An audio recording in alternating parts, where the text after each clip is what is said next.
हमारी संस्कृति, हमारे संस्कार सदा रहे हमारे साथ। भारत की पुरातन गाथाएं और महान संतों की वाणी। सब्सक्राइब करें तिलक कथाएं। अरे अरे दीनानाथ, अरे बेटा, अरे मेरे लाल, क्या हुआ? देख तो पार्वती, इस मंजुला का जादू टोना क्या असर दिखा रहा है हमारे बेटे पर। अरे मुझे तो चिंता हो रही है। मंजुला, तुम्हारी शादी नहीं हुई है और दीनानाथ से तो बिल्कुल नहीं हो सकती। क्योंकि दीनानाथ को 6 रोग हुआ है।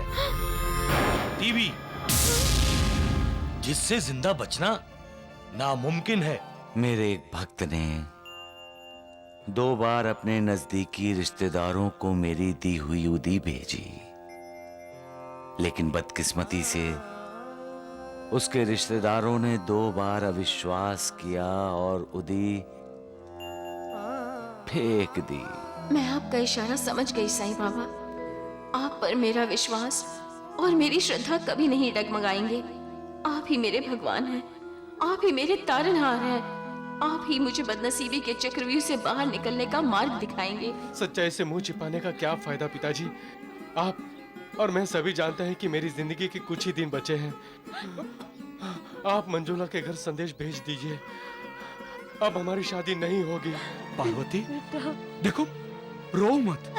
दीनानाथ आश्रम जा रहा है, जैसे ही ठीक होगा लौट आएगा। रुक जा बेटे, मत ले जाओ उसे, नहीं जाओ। माँ इंसान को दिया हुआ मालिक का वरदान है।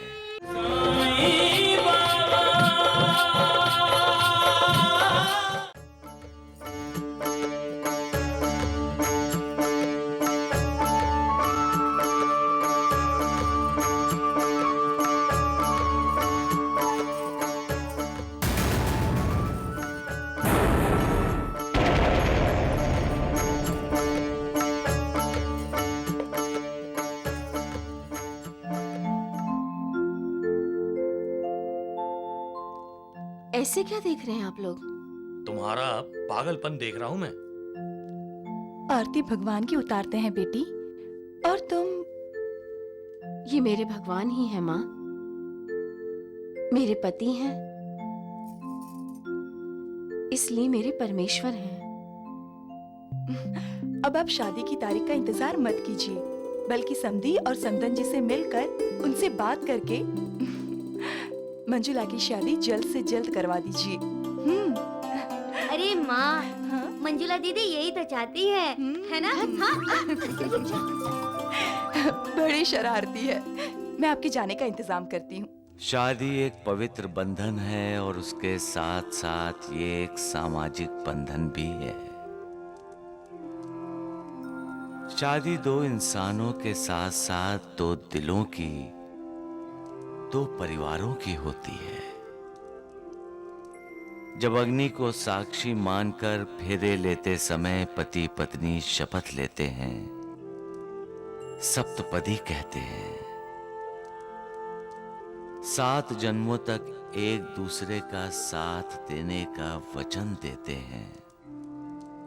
2 दिल जब मिलते हैं, मनोमिलन जब होता है, तो शादी एक औपचारिकता रह जाती है, क्योंकि ऐसे मनोमिलन में 2 जीव जन्म जन्म तक एक दूसरे का साथ देने का मन ही मन निश्चय कर लेते हैं। और जो मन ही मन में एक दूसरे के हो जाते हैं, वो बिना शादी के बंधन को स्वीकार कर लेते हैं।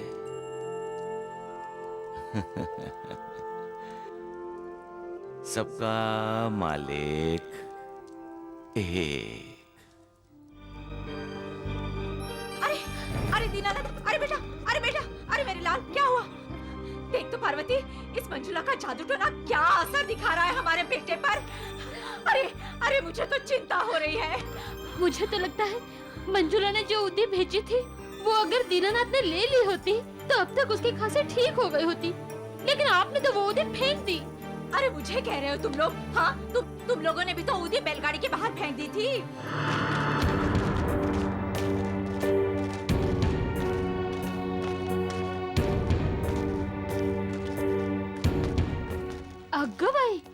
मंजुला के पिताजी भी तो साथ में हैं। ये रमाकांत जी इस समय किस लिए आए हैं? वो भी जबकि वैद्य जी अपने दीनानाथ को देखने के लिए आए हैं।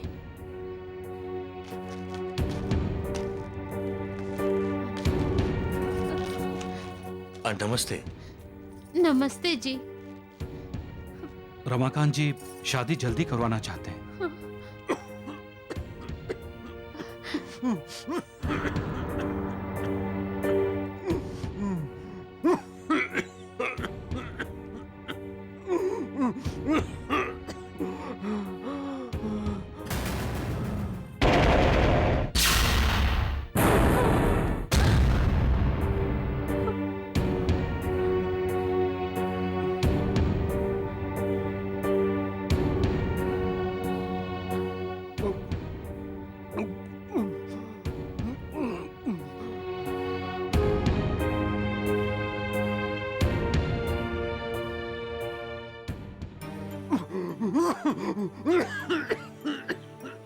गांव के बाहर पहाड़ पर जो आश्रम है, पहले दीनानाथ को वहां भेज दीजिए।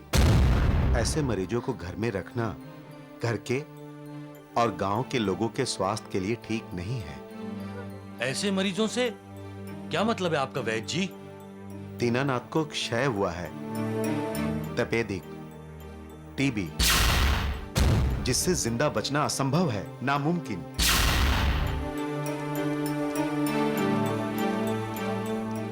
नहीं पिताजी, नहीं माँ, ये नहीं हो सकता। मैं किसी और से शादी नहीं कर सकती। दीनानाथ जी के साथ मेरा विवाह हो चुका है। लेकिन बेटी, ऐसे भला शादी कभी हो जाती है? शादी कोई बच्चों का खेल नहीं है बेटी। यही तो मैं भी कह रही हूँ पिताजी, कि जब मेरी शादी हो चुकी है तो आप बार बार मुझे। मंजुला, तुम्हारी शादी नहीं हुई है और दीनानाथ से तो बिल्कुल नहीं हो सकती। क्योंकि दीनानाथ को क्षय रोग हुआ है, तपेदिक, टीबी, जिससे जिंदा बचना नामुमकिन है, असंभव। नहीं, ये नहीं हो सकता। उन्हें कुछ नहीं हो सकता। वो ठीक होंगे। उन्हें मेरे लिए ठीक होना ही होगा। साईं बाबा, मुझे साईं बाबा के पास जाना चाहिए। वही मेरी मदद करेंगे। बेटी,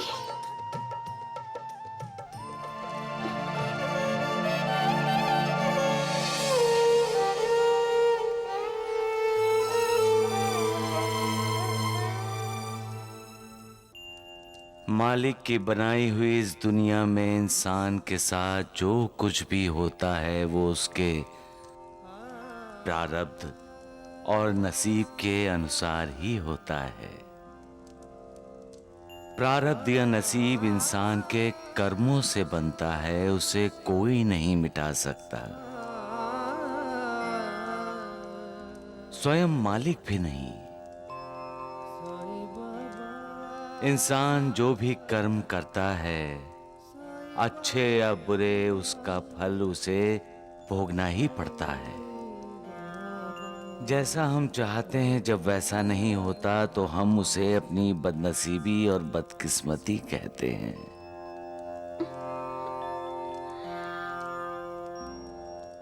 बदनसीबी जब हाथ धोकर पीछे पड़ जाती है तो इंसान की मुश्किलें बढ़ जाती हैं, उसका मन अशांत हो जाता है,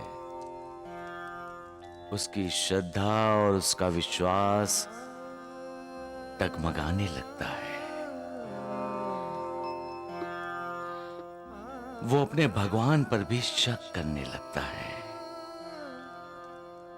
कभी कभी मुझ पर मेरे भक्त अविश्वास दिखाते हैं।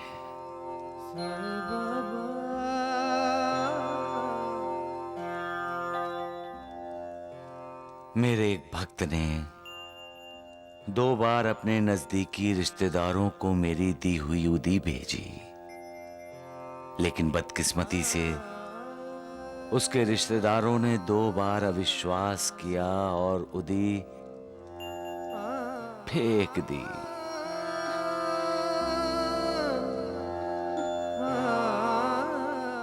यही तो बदनसीबी है। उस रिश्तेदार की भी और मेरे भक्त की भी। यही प्रारब्ध है और प्रारब्ध को कभी बदला नहीं जा सकता। मालिक भी उसमें दखल नहीं देता। दीनानाथ को 6 रोग हुआ है, तपेदिक, टीबी, जिससे जिंदा बचना नामुमकिन है, असंभव।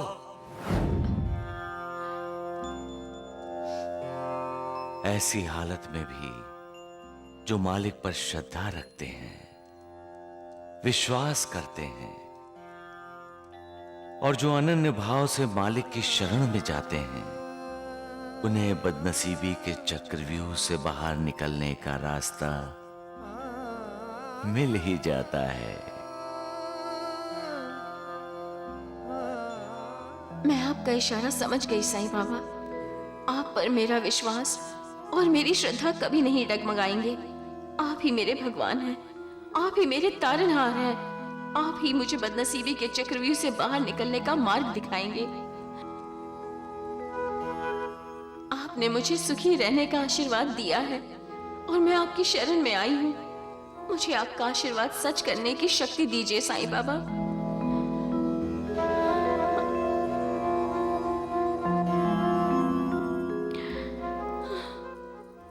आपकी आंखों में आंसू।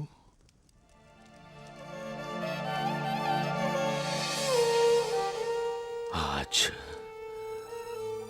मेरे भक्त ने मुझे रुला दिया महालसापति।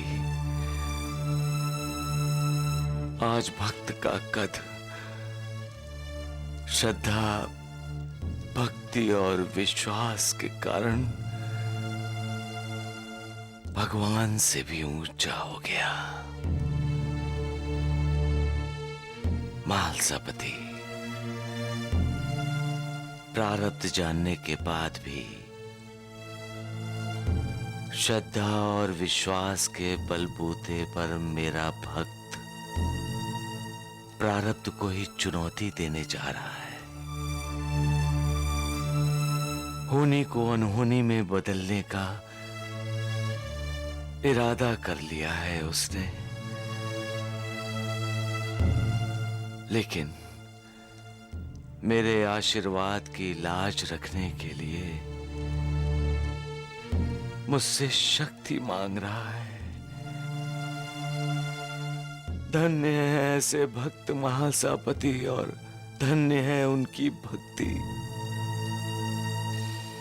ऐसे भक्त ही भगवान का महात्म्य बढ़ाते हैं।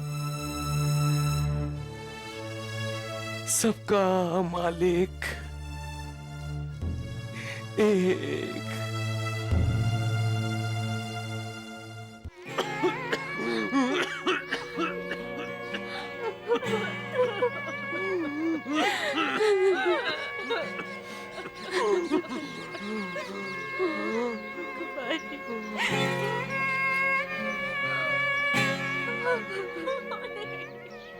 नहीं माँ, मेरे पास मत आओ।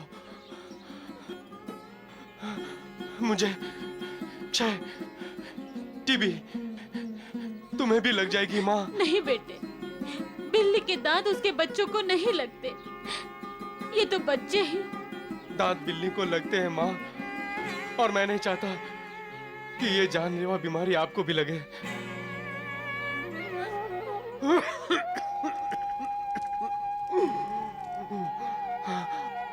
पिताजी, मुझे माफ कर देना। संतान का फर्ज है वो अपने माँ बाप को सुख दे, और मैं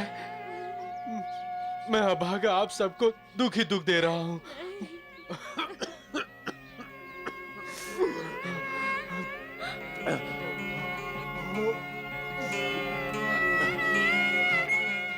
माँ, पिताजी।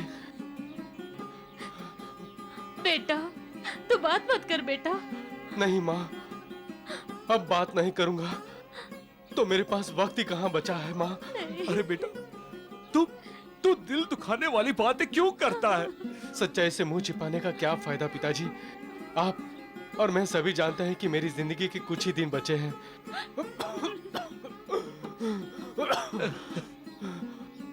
आप मंजुला के घर संदेश भेज दीजिए, अब हमारी शादी नहीं होगी। अरे बेटा, अरे ऐसी दिल दुखाने वाली बातें क्यों कर रहा है रे?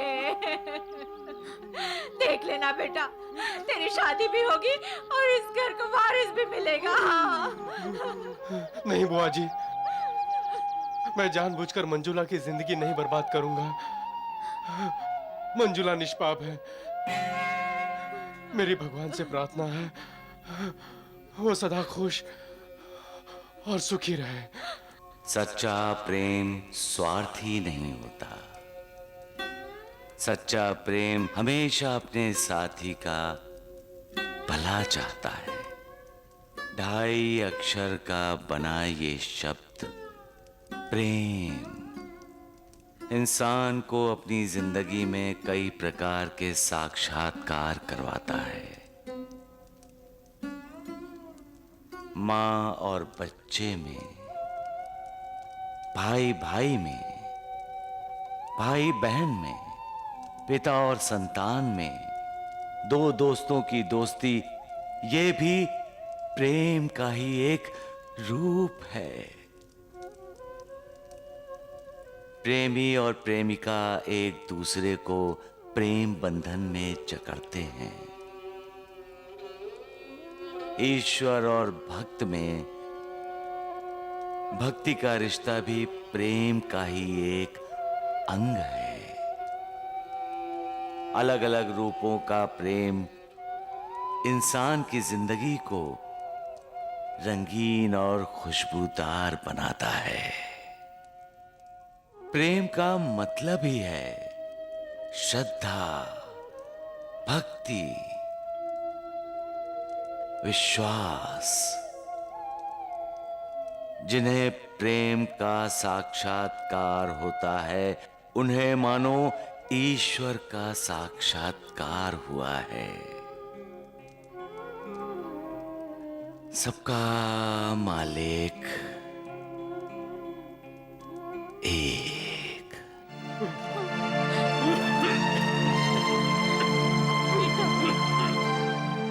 पार्वती, देखो, रो मत।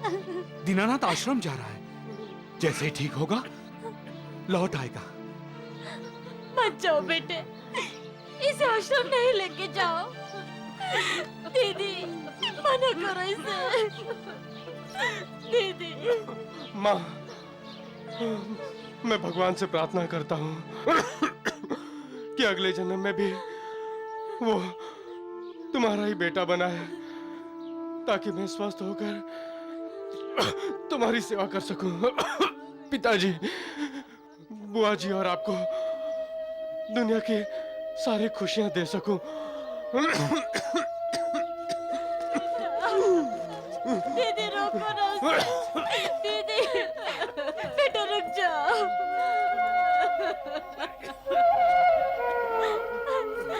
रुक जाओ बेटा, आश्रम मत जाओ बेटा, रुक जाओ, मुझे छोड़ के मत जाओ।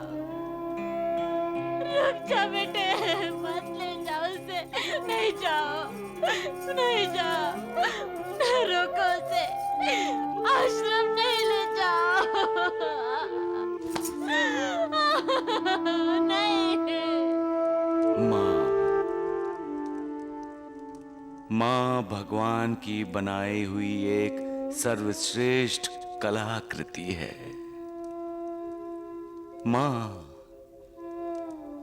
स्वयं मालिक का ही अवतार है। माँ इंसान को दिया हुआ मालिक का वरदान है। माँ जब खुश होती है तो मानो भगवान खुश होता है, और माँ जब दुखी होती है तो भगवान भी दुखी होता है। माँ का एक आंसू मालिक की बनाई हुई इस दुनिया में प्रलय ला सकता है। माँ के होठों की एक हल्की मुस्कान ही इस मालिक की दुनिया में वसंत उत्सव का प्रतीक है। ईश्वर का साक्षात्कार है। मां, प्रेम, ममता, त्याग, श्रद्धा, विश्वास और पूर्ण समर्पण का आविष्कार है। मां, बदनसीब हैं वो लोग जिनकी मां नहीं है। भाग्यशाली हैं वो लोग जिनकी मां है। मां सबका मालिक, हे